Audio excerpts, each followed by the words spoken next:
fairness ha, sandali lang po sa Aimee ha. May sinira na ba si Bibi sa ginawa ni Apo Lakay? May ginagawa naman kasi. May ginawa na ba?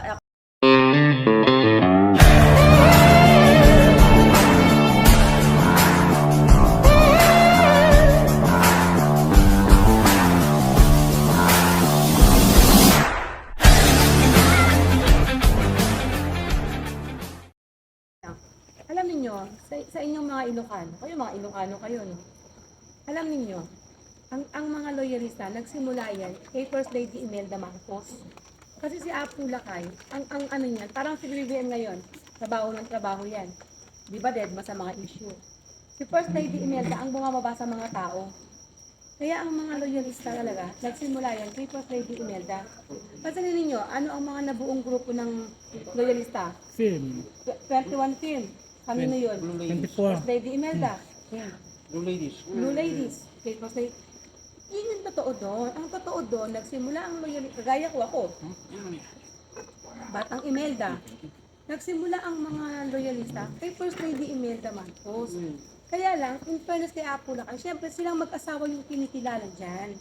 Kasi nga, kumbaga, galing, tapang, ganda at talino, yun ang pinagtambay. Saka yung pagmamahal sa mga mahihirap, doon nagsimula yan. Na nung panahon ng kanilang mga magulang, damang-dama ng mga mahihirap na merong presidente na umaabot. Kaya nga sinasabi kanina na ayoko ng laylayan. Ayoko ng laylayan. Kasi bakit? Nung panahon nila Apo Lakay, ni First Lady Imelda Marcos, hindi ka matinawag na laylayan, hindi ka matinawag na mahirap. Pinipilit nila na maging pantay-pantay ang trato sa mga Pilipino. Mayaman, mahirap, pare-pareho tayo. Kaya nga nainis ako sa kay Lenny na, abutin ng laylayan. Doon pa lang, inaano nyo na kami, inuuri nyo na kami. Ginadaw na yung tao, Diba? mga Pilipino. So, yung pagiging sa loyalist o yung mga lumaban, huwag tayo magsento sa sa mga Ilocano. No? Ano yan? Marami yan. Kita mo nga sabi ko, di ba? Sa Maynila, hindi mananalo si Isko. Nanalo ba si Isko sa Maynila? Hindi. Si BBM pa rin. Kasi ang Maynila, para sa mga Marcos. Marcos yan. Hindi lang nakafocus sa mga Ilocano ang mga loyalist o ang mga nagmamahal sa Marcos. Mindanao nga kami eh. Marcos. So, Yun nga. Parang, what's so disappointing with that speech is that yung meron ka pa rin pinaparinggan. Hindi. In spite of everything pa rin. Na parang yun yung very disappointing na actually, ang nakaka-disappoint sa statement ni Sen Aimee. Alam niyo ba kanina, di ba lumayo ako sa stage? Lumayo na ako eh. Ngayon narinig ko tinawag pangalan niya. Tumakbo ako eh. Sumiksik pa sa amin yan. Oo, kasi bakit? Kahit sabihin natin na disappointed ako sa kanya, bilang isang Marcos loyalist. Excited ka pa rin marinig ang boses niya, kasabihin niya. Gusto ko, alam mo yun, nag-expect pa rin ako na blood is thicker than water. Na baka ito, Sasabihin ka na maayos. bakit tayo nandito? Baka dito, makita natin na yung mga Marcos nagkakaisa. Kaya nakaka-disappoint na, ano to eh, festival. Kami na taga Maynila eh. naligo ka na ba? Dumayo kami para mag-enjoy. Naligo ka ba?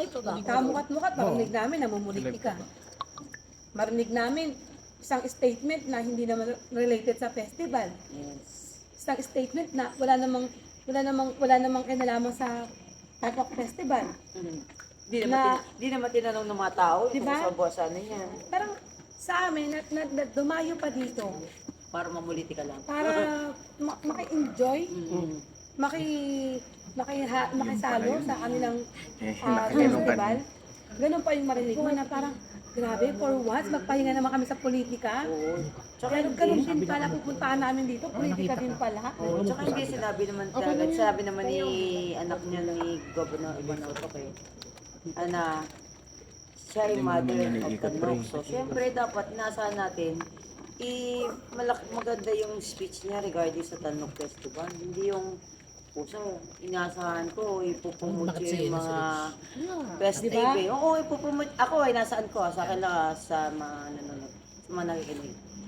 inaasahan namin na ipopromote niya na sabi niya, yung culture na gusto ng ni First Lady na ipropromote yung mga dances all around the world. Yun ang gusto ko marinig eh. Kasi ang ganda ng mga dances ng mga nandito sa Ilocos. Yung mga katulad niyan, katulad sa Tanok. Napakaganda. Pwede talaga ilaban sa sa iba-ibang bansa. Ang inang inasa namin na masabi niya dahil siya yung sinasabing mother of Tanok.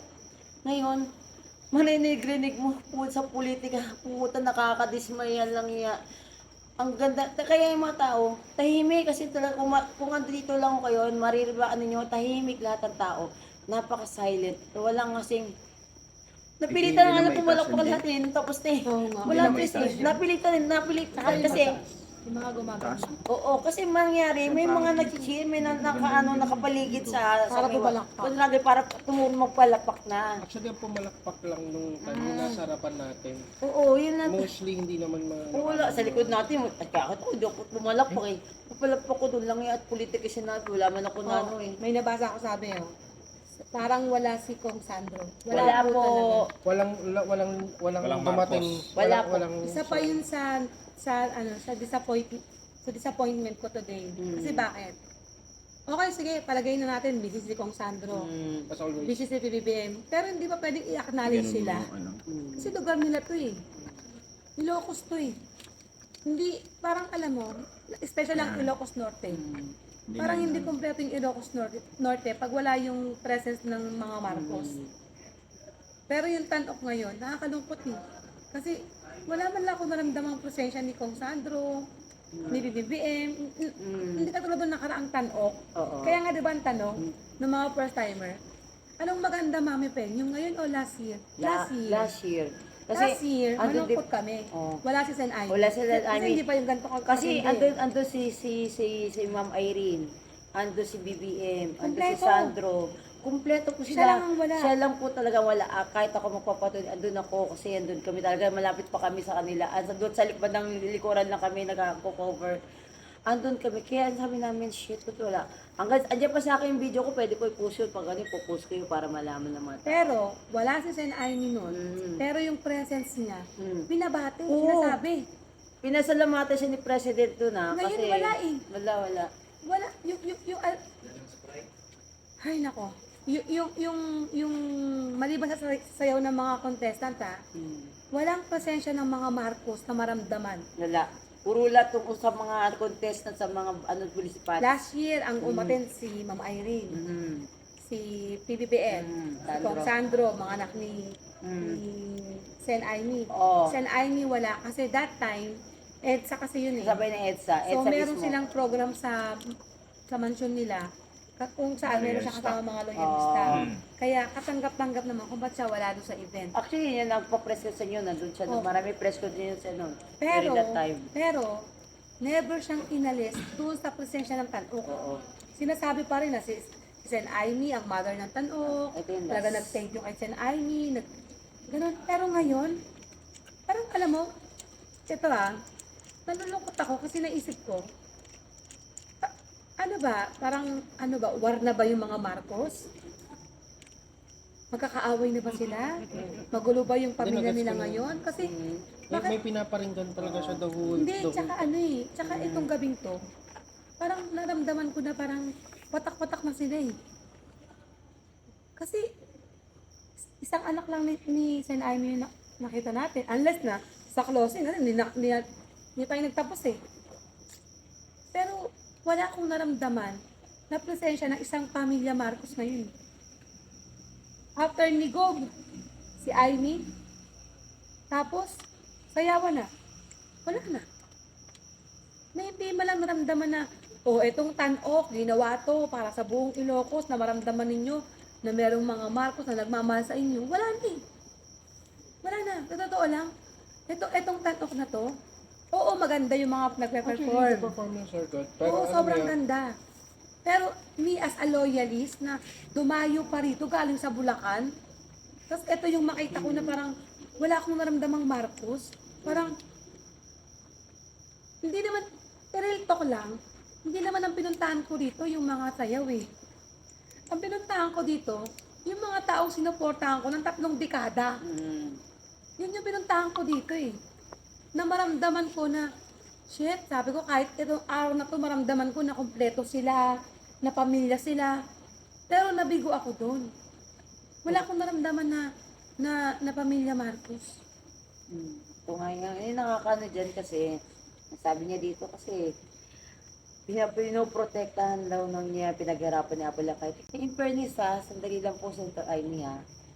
May sinira ba may sinira na ba si Bibi sa ginawa ni May Apolacay? ginagawa naman kasi. May ginawa na ba ako sa akin na, di sa matagal na po kami Marcos Loyalist fan. Mother ko po ako, kasama pa ako noon during sinabuyan kami sa US Embassy. Dilaban namin na makabalik ang bangkay ni Apo. Kasama po ako, ano pa lang ako ng 12 years old. Nasama po ako na tirgasan, nililublob po ako sa tubig tubig ng drum na puro tubig ng kanal para lang matanggal yung tirgas ko. Ako magpapatunay ako sa talaga pong talaga alam ko yung hirap namin para mapabalik kayo dito. Pero ito lang ang hindi ko lang po magusto sa sinabi niyo po kanina kasi sinabi niyo para bang isasabi niyo na yung ginagawa ni BBM, nakakasira sa pangalan ni Apo. Ano ho ba doon? Parang wala naman po ako nakitang ginawa pa ni BBM na nakasira sa pangalan ni Apo. Kasi as far as I know, tinataas na nga ni President na magkaroon po tayo ng gumanda ng ekonomiya. Yung mga na hindi ho na ituloy ng mga proyekto na para magkaroon ng trabaho mga kapwa Pilipino, ginagawa ho ng paraan. Yung agriculture na sabi niyo gustong-gusto niyo, ginagawa ho ng paraan. Pero hindi naman po, kayo makakapatunay, hindi pwede isang click lang yan. Andun na kagad magagawa. Ma'am, 2 years pa lang po ang 2 years na, no? Magto 2 years pa lang. Magto 2 years pa lang po si President. July 1. July 1. Birthday ko pa. Magsasona muna. Magsasona pa.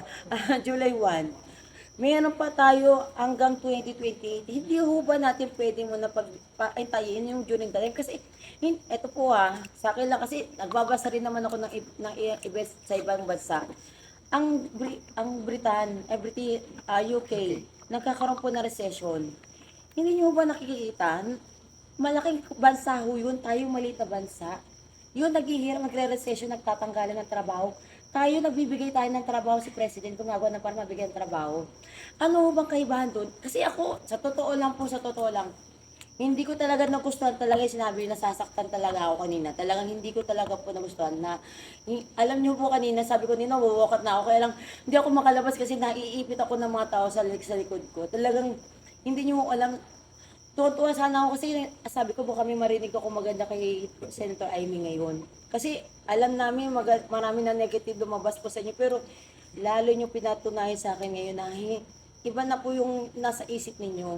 Hindi na yung pwesto na alam niyo na para sa yung gusto niyo na magkasundo kayo. Ito yung gusto ni Apo, gusto ni tinutulungan niyo yung kapatid niyo, mapapatunayan niyo, mapatuloy yung ginugusto ni Apo na programang gusto niyo. Magtulungan tayo. Trabaho kaya, sinabi nga, trabaho, tulungan tayo. Hindi pwede yung kaliwa kayo, sa kanan. Saan ba tayo pupunta? Yung mga tao gusto dumiretso. Saan kami pupunta? Babalik ko, ikot kami para kami ahas. Saka din naman, Sen. Ang hirap Tayo. Diyos ko, Tayo, di ba, sa loyalist. Mm. Nag-stay tayo dito, nakatutusin meron tayong mga anak. Solo parents tayo. Oo, solo parent po ako ha. Pwede tayong gumawa ng ibang buhay para mag-focus sa ating mga anak. Oo. Pero hindi. Nandito tayo para suportahan si BBM. Para, actually, hindi lang si BBM, pati yung pamilya Marcos. Para yung mga ninakaw sa kanila na reputasyon, maibalik, kasama tayo. Oo. Na dumating yung time na sabihin natin na taas noo tayo, na yung pinaglaban natin, hindi tayo nagsisi. Exactly. Na eto tayo, na tumagal tayo ng 3 dekada, yung mga pinaglaban ng mga magulang natin, yung mga pinanindigan natin, sila pa rin yung magbabangon ng bayan natin. Eh, paano magagawa yun kung si Sen Aimee, hindi man lang, o sige, palagay natin, ayaw mo Sen sa kapatid mo. Pero respeto sa termino niya. Hintayin mo yung termino para sa'yo kung meron pa. Oo. Di ba? Hindi. Ang nangyayari ngayon, hindi mo gusto yung galaw, manggugulo ka. Nanggugulo na ang tawag dito eh. Tsaka, Manggugulo to. tsaka hindi ang punto doon ang punto doon, Senator Amy. ikaw na nasabi, tinatayo mo yung pangalan ng Marcos. Di ba pwede magtulungan kayo? Kung yung ano po sa akin na ito, tulad po niyan, yung ating, yung kapatid yung tahimik na si Ma'am Irene, tinutulungan niya si Silent, si President BBM. Ba't di niyo po magawa? Yun lang tanong ko talaga. Kasi ang punto ko, hindi ko naman masabi ano bang dahilan, bakit hindi ayaw niyo tulungan si President? Yun ang question ko sa inyo. Ano bang talagang dahilan? Hindi lang, Speaker. sabihin natin hindi ayaw. Bakit ganun ang mga reaction mo? Oo. Speaker kasi, di ba sinabi nga sa statement Oo. niya, sabi niya, mayroong mga tao na hindi naman naghirap pero nagpapasarap. Pero Oo. ngayon gusto ng kapangyarihan. Oo. Si Speaker. Oh. Ito sa akin ang punto ko. Speaker yun. Allegedly. Allegedly. Pero ako hindi ako allegedly. Sa akin na, Si ako, Speaker ako rin, yun. yun ang ano ko rin sa akin. Yun yung tinutumbok niya. Sa akin na, ito lang din po. Alam natin meron talaga mga kamag-anak hindi talaga magkakasundo. Kahit ako po, alam ng mga kamag-anak namin, hindi namin ko sila kasundo. Pero, dahil nire-respeto ko sila, hindi ko sila sisiraan ng ganun basta-basta. Kung paari, kasi katulad niya na, ito na lang. Ako lang ako sa lugar ninyo, Santa Jaime, no? Kahit ako galing sa pinsan ko, pero dahil sa kapatid ko, makikipagtulong ako. Pero hindi kitindihin yung pinsan ko. Kung ano lang yung ano ko ituturo sa kapatid ko, ito gawin mo na lang. Kung ano ninyo, kung kaya nyo, magpagtulungan tayo. Kung sabi natin, ito mga, hindi yung, punta sa Senado, ano mo kagad, ikukontrahin mo kagad, tapos masusunog ka. Ay ano na, ang nangyayari ho niyan, lumalabas tuloy sa mga taong bayan, kayo ang mali. Kasi imbes na magtulungan kayo kay speaker. Kasi sa akin nakikita ko lang naman po kasi ang punto nangyayari ngayon, tumutulong si speaker para maitapos na po, magkaroon na po ng maayos na ekonomiya at magkaroon na po ng trabaho at mabago na yung institution natin.